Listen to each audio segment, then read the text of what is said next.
Hello, morning guys. Good afternoon or good morning. Diba ang lakas-lakas ng ulan natin guys? O, malakas ang ulan ba sa inyo? Kasi uso ngayon yan ng bagyo. Tsaka lagi tayo, bagyo. Kaya uulan na, napakalakas. Kaya tapos ingat-ingat tayo guys. Kaya mo, baha na.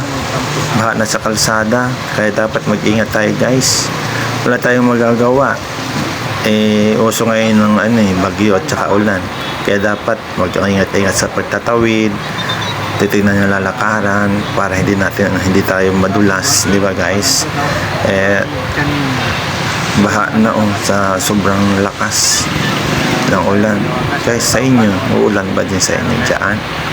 Kaya dapat guys, ingat-ingat tayo kahit dyan sa ingatan natin din guys ang natin, sarili sa pagtatawid.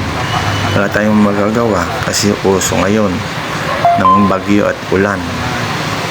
Kaya ingat-ingat tayo sa pagtatawid, lalo sa inaapakan natin para na tayo madulas, diba guys? At tapos pag uwi ko doon sa amin, ganoon rin din ang nangyari guys. Lakas-lakas ng ulan.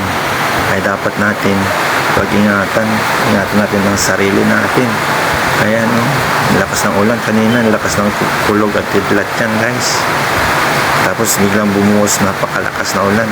Yan, dami-daming tubig. Sarap mag-ipon, sarap maligo, kaya lang natakot lumabas dyan sa labas kasi maligo sana, kaso lang mahirap din maligo doon sa ulan dahil dyan hindi mo alam kung malinis yung tubig lalo sa taas.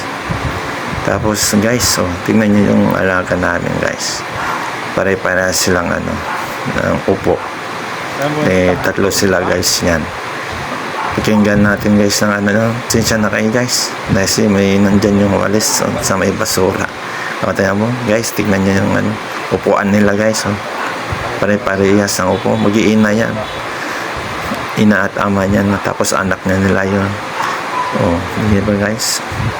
Tingnan mo guys yan, cute nila tignan. Tapos titignan ka din yan, tititigan ka pa niyan guys, diba? Titingin ang cute nila tignan, di ba? Kaya wala tayong magawa. Mas masarap daw pag may alaga sa pusa doon sa atin. Kaya tanggal ng stress. Minsan lalapit sila sa iyo, parang ginawa rin ang pakiramdam mo kapag nakapag-alaga ka. Thank you guys. Salamat sa panonood. Thank you for watching. Bye-bye.